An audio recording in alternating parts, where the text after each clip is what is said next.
Travis Clem, and this is my wife Marie. We live in Shady Point, Oklahoma. Been fostering now a year and a half, right? Something like that. So we always have been drawn to children and helping, but God really started putting it on our hearts, and we didn't really know it is at the same time, till finally just one night I came in and plopped down right here where we're sitting right now. I said, honey, I got to talk to you. I said, we're supposed to foster. And she's like, yeah, I know. She's been waiting on you. And so that's just we knew we were called to do it, and then since then, Marie's definitely taken the lead and involvement with everything since then. We have 3 children. We have 2 girls, Haley and Victoria. Victoria goes by Tori, and then we have Cord, our youngest one. He's 9, but our oldest one's 20, and Tori's 16. Our 20-year-old, of course, she's already out on her own. So she was. We talked to our 2 inside the house first. And little confused at first and not really understanding, but it didn't take them long. We're very active in our church, and they know when God speaks and tells us to do something, it's what we're supposed to do. And they were nervous and excited about it. And since we've started, Tori, the middle daughter, she's mama number 2 to everybody. And it's just really been a complete family calling. It's just been really great. Yeah. Okay, so we officially became foster parents November of 2017. So this November will be 2 years. We actually got the phone call for approval the Tuesday of the week of Thanksgiving.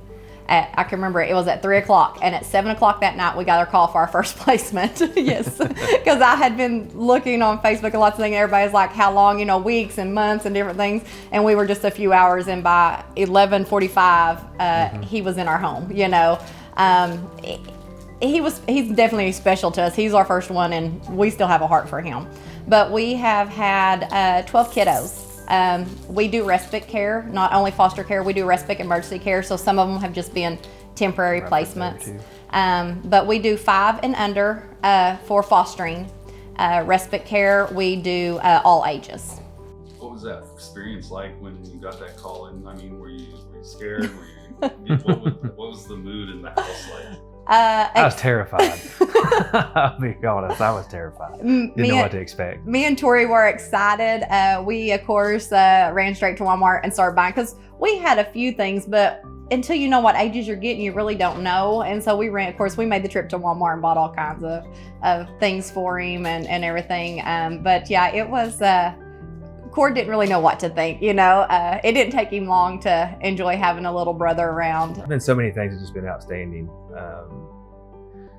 Not only just on the children's side, getting to see, like she said, the kids, the one in particular that we had for 14 months that just came in from a really tragic situation, and getting to see him to understand love and safety and having plenty to eat and all that. But then, like she said, being able to have a great relationship with his adoptive family, and it was extended, distant family, that got to adopt him. So that was outstanding.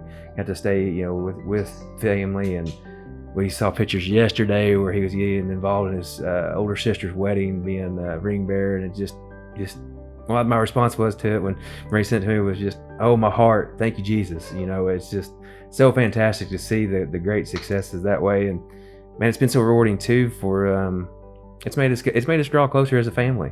And I see us raising our own kids to have a heart for this, and how they've succeeded and changed has been very rewarding too, as much so probably as some of the work with the foster kids. Care Portal is a program that the state of Oklahoma is working with to connect churches into DHS and foster care. What it is when there is a foster family or the biological family in need of, whether it's clothing, beds, maybe it's bedding for the beds, a high chair. Maybe it's that the bio family can keep the kiddos if they had a little bit of construction done to their home. And what they do is they send out a request to the churches that are linked to this program. Whether you're helping a foster family or you're helping the biological family, you're helping the kids. And that's the important part. We have a program on our church. It's called Covenant Orphan Care. Backyard Orphans, that's kind of like I said, that's how we got into this. Backyard Orphans came and they wanted to get a foster care program going in our church, and we called it Covenant Orphan Care. We had another lady that was the director over it, coordinator, whatever you want to call her, and she had to step down for personal reasons, and I took over in this past October is when I took over. And at that time, I seen the need for support. We were dealing with a bunch of different things, and I thought, you know what, if we could just get families together and visit, and just talk and support each other. So God started putting this a vision into me to do a support group. We have probably 15 to 20 adults that are there for the support, and we always have at least that many kids. 20 to 25 kids there. So several people of our church help out. We have women and men both come in and take care of the children while we're doing this. We provide a full meal. So we have ladies come in from the church that serve and clean up for us. So these families get a meal that night and then childcare while we're doing this. And then they get to come in and connect with other foster families. And we have one topic and we just talk about that. And it's so amazing because sometimes I feel like, I just don't see how this topic's going to be. And every time, God, I don't look up topics. God just gives me a topic and you always help, and it's just so amazing.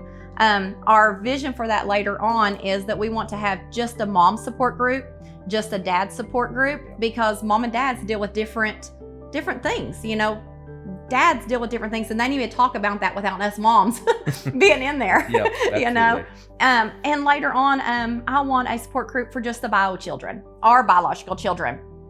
Our kids go through the exact same things we go through, and a lot of times they get overlooked. There's support for us and there's support for the kids in foster care, but our children don't always have the support, and there needs to be a support group for them also.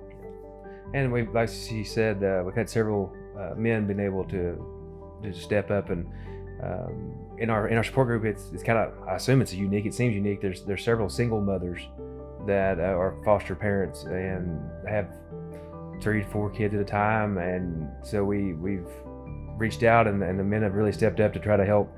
At least once a month, these kids get introduced to a good, strong Christian role model to spend an hour with, and boys can do boy stuff with guys and that type of thing. So it seems like it's changing every month. It's expanding, and more people are coming. It's getting more well known in the county. So we really believe we got something really special going right now.